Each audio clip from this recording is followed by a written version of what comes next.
Come on in. Come on in. Come on in. Now come on in. Now come. Sorry, y'all. Y'all know I'm weird. Whatever. Hey everybody, what's up? It's your girl Bondy Blue. So let's go ahead. Hey everybody, what's up? It's your girl Bondy Blue. Okay, follow me on Instagram and let's get into the video. Right. Hey y'all, we're back. We're back, you guys. We're back with another girlfriends recap. Okay, so I'm testing my sound out. Okay, so I know it may not be exactly perfect for these two episodes that I'm gonna do because I just did one right before here, and I think it sounded pretty good. But I just want to make sure I'm not over modulating or too close to the microphone. So here we are. So y'all, this is Girlfriends, episode 18, Disregard. Okay. Lynn is back and crouching on Joan's space. But now Sean is there, walking around in a towel, making jokes that Lynn can take it down to the Holiday Inn. She asked if it's the same one that he took those 300 women he slept with too. I said, oh, yeah, jokes aren't funny when they're at your expense, are they? Sean has a job opportunity and he wants to take the owners out for dinner and use Joan to prove he's changed from one out of control sex addict to a used to be out of control sex addict. He tells her the dinner is Thursday night. She tells him that that is the day that Maya is checking into the hospital for her fibroid surgery, but she'll talk to Maya and she'll try to make it for him. Okay. Now, she already told Maya she was going to be there for her, but now because Sean is in the picture, she's going to bend herself into a damn pretzel instead of just telling him, no, I have a prior engagement. I told my friend I was going to be there for her, so I can't do it that night. He shouldn't have expected her to change her plans like that. Her friend is going to the hospital to have surgery. And I feel like if you're going to promise somebody you're going to be there for something like that, don't flake on them for a dude. Okay. Somehow Joan is going to figure out a way to do both. Okay. And then that night, Sean asked her to go on a date, but she's supposed to go to the movies with Lynn. But Lynn doesn't kiss like Sean, as if you would want her to. So now she's flaking on Lynn. This is becoming a pattern. Greg got paint on Toni's $1,500 duvet cover, and he also machine washed a $800 Mongolian cashmere sweater. I know you may think these are small things. Oh, this is just a dumb man not knowing. Yeah, okay, but it's also a sign that he doesn't value the things you value. And it's not that Toni is completely superficial, but if somebody spends $1,500 on a duvet cover, it's supposed to be taken care of like a $1,500 duvet cover. If somebody spends $800 on a cashmere sweater for you to wear, you could at least read the label in the back so that you can know how to care for it. It shows that you care about something somebody gave you versus treating it like any old cheap sweater that you've gotten and then acting as if you're better than she is just because she values the things that she spends a lot of money on and you don't value them because you can't afford them. Yeah, Greg works on my nerves a little bit. He doesn't have an appreciation for the things that she spends her hard earned money on. He asks when she will grow up and realize these trappings have no real value. And she says, spoken like a man with no trappings. And then he tells her to cuddle with her trappings tonight instead of him. Child, if this ain't, if this ain't the story that y'all was selling us young girls when we were growing up to be okay with men that were convinced that money isn't important, so they never have to actually get any money, therefore they don't have to work hard, they can do the bare minimum and make it by, and then guilt and shame women into caring about such trappings as if the rest of the world doesn't care about such trappings. That's why in 2023, when we're having these conversations about what Black women bring to the table, it's like, who the fuck are you talking to? Who are you talking to? Because the last time I checked, when I was growing up, Black girls were always being taught to make allowances for boys, to make allowances for boys will be boys, to make allowances for them not being able to have conversations. Instead, they want to run and hit you and all of this crazy shit on the playground to show that they like you. And then when you become adults and the girls are in school, the boys are being taught that books and reading in schools are for lames. And the only thing you can do is play a sport that will end up with you having a concussion. So, yeah, it's really annoying at this point In 2023, when we look back on the socialization that I think we all went through, making excuses for men, being for them what they were not capable of being for us, not really being providers or protectors, but selling us on we were supposed to lie about it to protect these men's image, to protect their ego, to protect their feelings. Instead of keeping it a buck and being like, you're a bum and you shouldn't want to be a bum. And it doesn't make me immature that I don't want to be a bum. I live in a society where having things is status quo. And you're mad at me because I refuse to live under the poverty level with you, under the guise that somehow we're being more mature because we're poor. Are you kidding me? It's such a mind fuck. To me, maturity is going to a job every day that you may not always want to go to, but you have to pay your bills. Maturity was when Toni went to college, then went and passed her real estate license, and then fought to be a prominent figure in real estate at that time under her 30s. For you to act as if that is immature, no, that's somebody that worked very hard for a certain lifestyle and values it because they work hard for it, not because they were given it, not because they value these so-called trappings. And yes, to an extent, you can't think that material items are going to fill the holes in your life all the time. You can't. But you're also not going to convince me that I shouldn't want the things that I want simply because you can't provide them. And that is what Greg was giving. Lower your standards because I don't want to rise to them. And I don't want to rise to them not because I can't, but because I don't want to. Because on some level, I'm lazy. On some level, I'm lazy and I don't want to have to listen to what other people have to say. I want to do whatever the fuck I want to do, even if it's not in my best interest. That's what a lot of this told us young Black girls we had to deal with these men. And we did. And now we're at the point where it's like, well, I can just do this myself because it's been 20 years. What you gonna do? Because eventually Greg gives his money up and things become more important. And it's not so immature to have a regard for $1,500 duvet covers. The fuck? Do y'all know how hard it is to get nice duvet covers? $1,500. And I gotta been upset too. Cashmere. Do you know how soft cashmere is? It is literally like a dream to have a closet full of cashmere sweaters because they're so soft. You're not supposed to put them in a wash machine because they will shrink.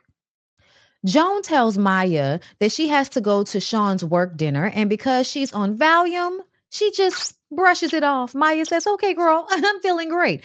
Lynn comes in for lunch, and Joan says that she went to lunch with Sean. Joan feels like Lynn has an issue with Sean, which Lynn denies until she gets to the hospital later on with Maya and Toni and admits that she feels like Sean is taking Joan away from the girls. And she is. This is what we were taught to do in our relationships. It was considered a good thing if you and your man were so codependent on one another that you dropped all of your friends, hobbies, and everything else that you had going on prior because you and your man were in such a close-knit, great relationship. Yeah, girl, I went through it. No, no, no. It doesn't matter how great they are. You're great too. And you should have all of the things that you had before. If you had hobbies, if you had friends, if you had regimens that included you and your homegirls going out on Sundays, keep all of the things that you used to do. It's okay to have a life with a man, to have a life with another person, period. But the codependency that we've been taught to have in relationships is not healthy. We need to retain our autonomy. We need to retain the things that we do that make us us. Because what happens is you end up losing everything in the process of gaining this relationship. And that is not sustainable long term. It's not. At some point, you're going to be looking to another person for your validation and your happiness, and they're not going to be able to give it to you.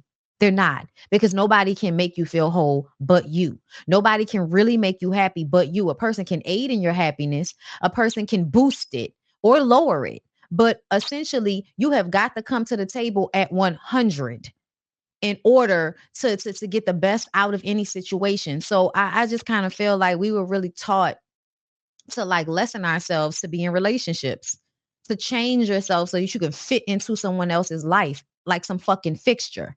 And I just don't abide by that anymore. I don't think that's what anybody should do. I think everybody has their own lot in life, their own goal, their own passion, whatever it is that they're here to do. And I think that a part of that is finding people to commune with, whether it's long term or short term, but it's an experience nonetheless, right?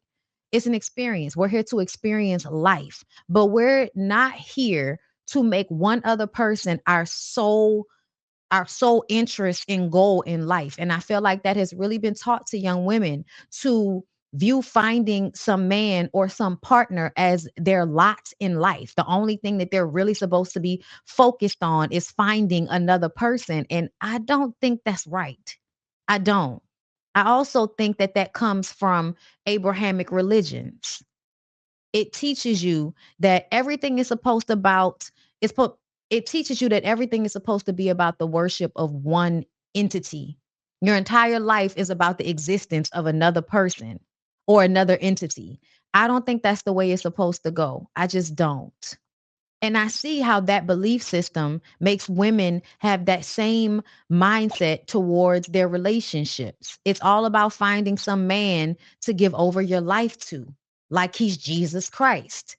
And yeah, no, I don't think you should do that. I think whenever women enter into relationships and decide they're going to give up everything for that man, they always end up losing. And it doesn't matter how you slice it or how they try to cover it up with sugar, there's still shit underneath. William shows up to the hospital wrapped like a condom with flowers for Maya. He's scared of getting sick or any type of infection from being in a hospital. He views them as cesspools, even though hospitals tend to be some of the cleanest places to be in. Workspaces with Caucasian people, child, way nastier. Okay, this is no disrespect, but I have worked with a lot of Caucasian people, and y'all don't wash your hands in the bathroom all the time. And not all, but a great majority of y'all pick over food with y'all dirty hands. Y'all don't cover food back up. Like I've literally watched it with my own eyes at my job back in the day. Whenever somebody would bring in food, they would put food on this set of file cabinets in the middle of the newsroom, and everybody would go and converge on the food. And sometimes because everybody was, taking a turn, I would watch the way people would go and just pick out whatever they wanted and not cover the food back up, just kind of leave things open for flies to get. Then I'd be in the bathroom sometime and I would actually be in the bathroom hiding from people. So I'm sitting there, you know what I'm saying, not really doing anything, but just needing a break to not be found by anyone because they will send someone into the bathroom to look for you. It has happened. But either way, I'm literally like listening as you use the bathroom, flush the toilet, get up and just walk out of the bathroom. I don't hear water run. And there's enough room in between the hinges for me to peek through and see the person that's walking out of the bathroom without washing their hands. And honey, normally that person, Caucasian, okay, and then there's a couple of things. Y'all don't wash your legs. It's just, it was just crazy to me. This man works amongst all of these Caucasian people at this law firm, and he thinks the hospital is the nastiest place he's going to be today. Child, I beg to differ. In my life, Dr. Spencer comes in to see Maya, and Toni is now on the hook after seeing his expensive pen. Lynn goes on again about Joan and how they will be there long after Sean starts screwing everything in a skirt and dumps her ass. This was a bit harsh even for Toni and Maya, but Lynn says they were both thinking it. Joan gets there and they tell her how they see Joan's life as a married woman and how they're not in it. Toni tells her no self respecting independent woman ditches her girls just because some man comes along. And then the loudspeaker calls for Dr. Clay Spencer and Toni goes to running. The hypocrisy. They guilt Joan and then leave her there alone with Maya, which was so annoying to me. Like, how are y'all going to guilt her about not being there for Maya? And both of y'all, because she's there, decide you get to get up and leave. And that's the thing that aggravated me the most about this episode, because everybody is always wanting Joan to be the people pleaser, to go above and beyond, to overreach for them. And whenever she takes away to give to the boyfriend, to give to herself, now you want to be mad and you're still not giving what it is you're asking. Like, you're not being there for Maya, but you're sitting up here making a big old deal about the fact that Joan wanted to go and be there for her boyfriend. I feel like Joan should want to be there for her homegirl when she's in the hospital. But I also feel like she should have been able to tell her, hey, I got to go now. There was a moment where Maya is falling asleep.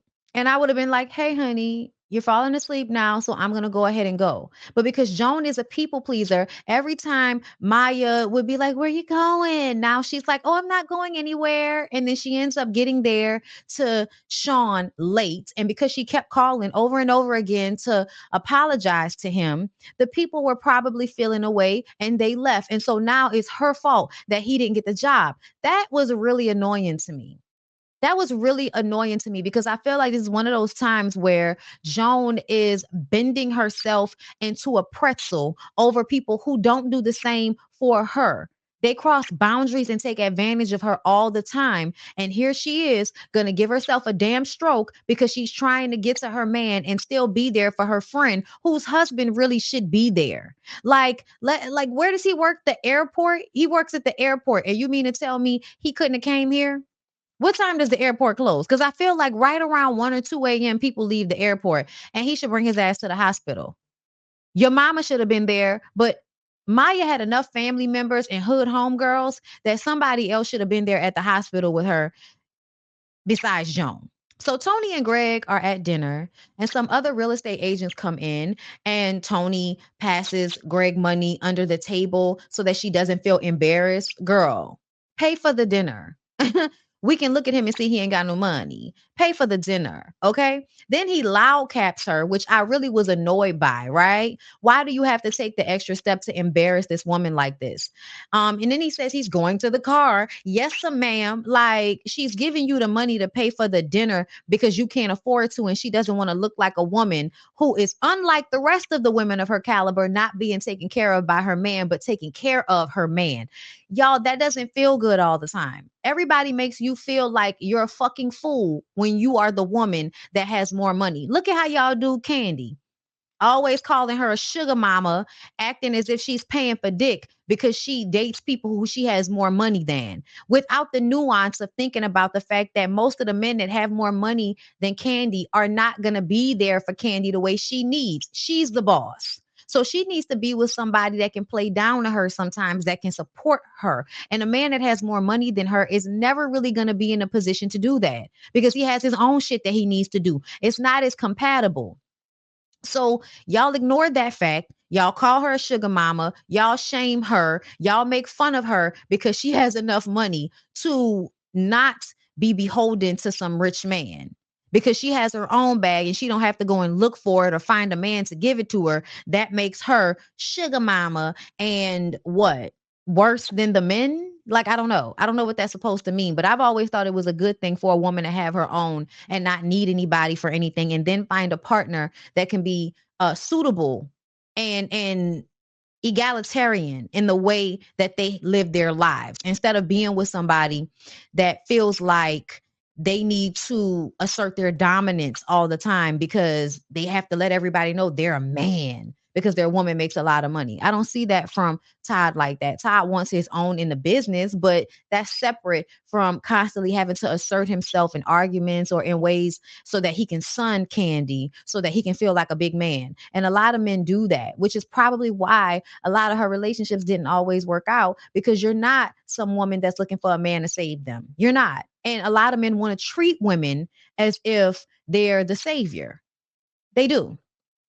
So in this situation, Toni shouldn't have felt ashamed, but it's understandable, especially in the early 2000s, especially as a woman who knows her worth. And what I say knows her worth, she knows a woman of her caliber should be able to get a man with money, not only because she's beautiful, but also because she has money herself.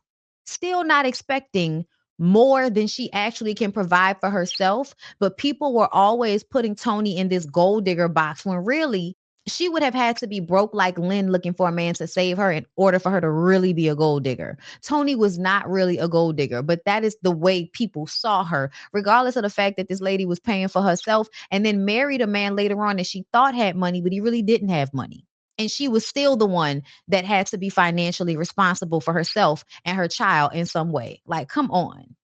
But again, a time for Greg to publicly humiliate Toni. Like, he had a thing with publicly humiliating her, and I didn't like that. Talking to her crazy in front of other people, I think came from a level of resentment about her being who she was and him not being able to provide her with what she wanted. For real, I do.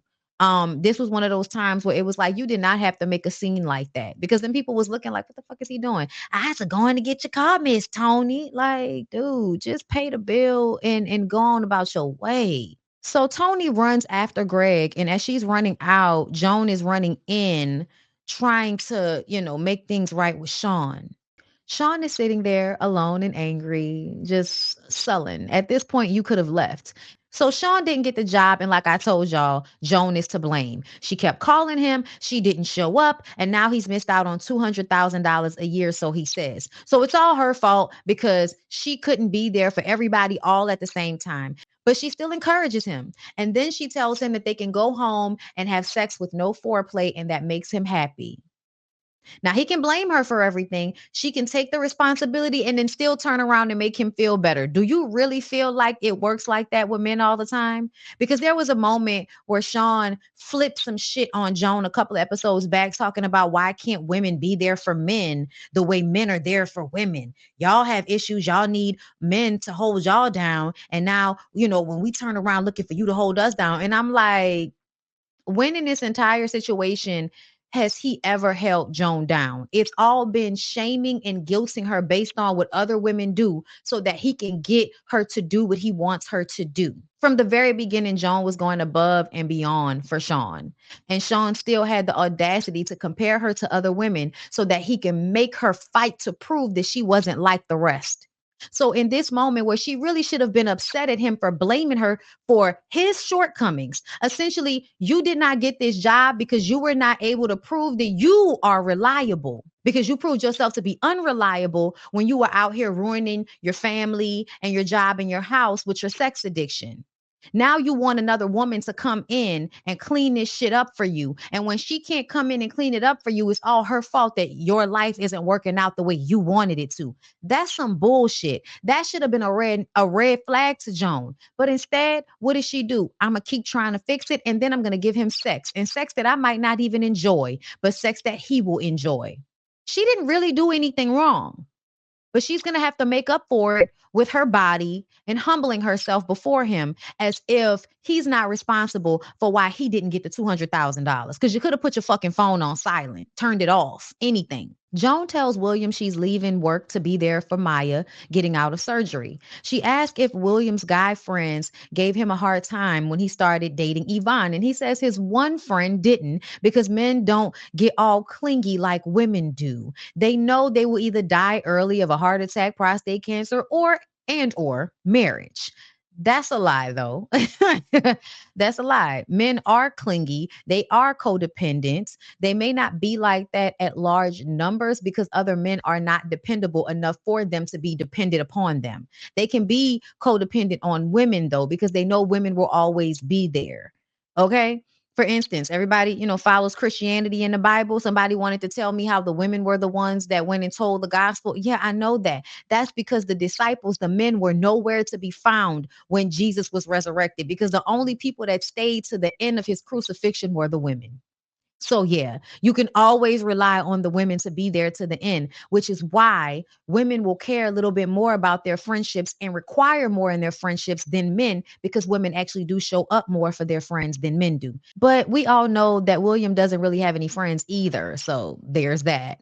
Living Single showed a more balanced approach to this when Khadijah and the teacher Alonzo were spending every waking moment with one another. Alonzo had homeboys that were mad, just like Khadijah had homegirls that were mad. And I appreciated that more balanced view. Okay, just to point that out. We definitely gonna have to get into some of these other 90s and early 2000s shows because, girl, we learned a lot from these shows.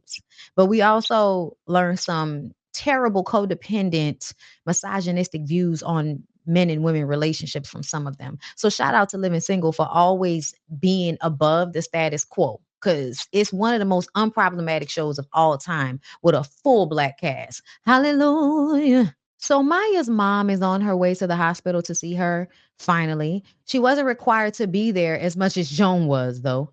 Toni goes to get coffee with Clay at his yacht club, super duper excited about it, tired of going out and paying for everything.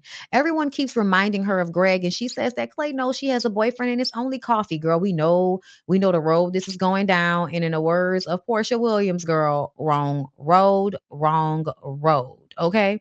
When Lynn gets to the hospital, she starts picking at Joan again, looking with the cat drug in. Joan says, girl, I was here before you. What are you even talking about?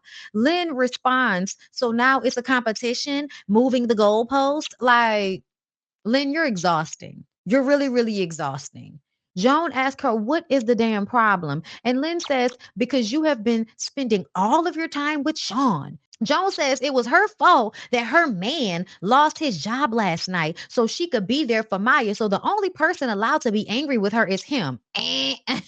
Wait a minute, girl. Wait. No. Okay. No, I don't abide. See what I'm talking about? Willing to take on the responsibility and accountability for what this man lacked. Like, girl, no. I didn't like that at all. Lynn says, so his anger is more important than mine. Maya is asking for somebody to take her to the bathroom, but nobody's listening. So she ends up on the floor at some point. Joan says that Lynn is jealous and petty. And Lynn says that Joan is selfish and insensitive. And I feel like Joan is not selfish. She is a pick me and male identified. But I don't think she's selfish because she's always given to you in a way that she really should not have to. You're another grown woman the same age as her. Y'all met in college. This lady should not be raising you just because your parents refuse to do it any longer. Lynn, miss me with the bullshit. Okay. Joan says, I have made a career of being there for you, Lynn. Sean is in the picture, but that doesn't mean that I am dissing you. And Lynn says, you did when you didn't celebrate me putting in my last paper for grad school 2 days ago. Joan didn't remember. Did you remind her? How many graduate papers have you done?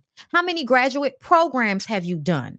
At this point, it's not that serious. The first 2 or 3, yeah. But after that, it's on you, girl. Nobody is going to get as excited about your shit as you are.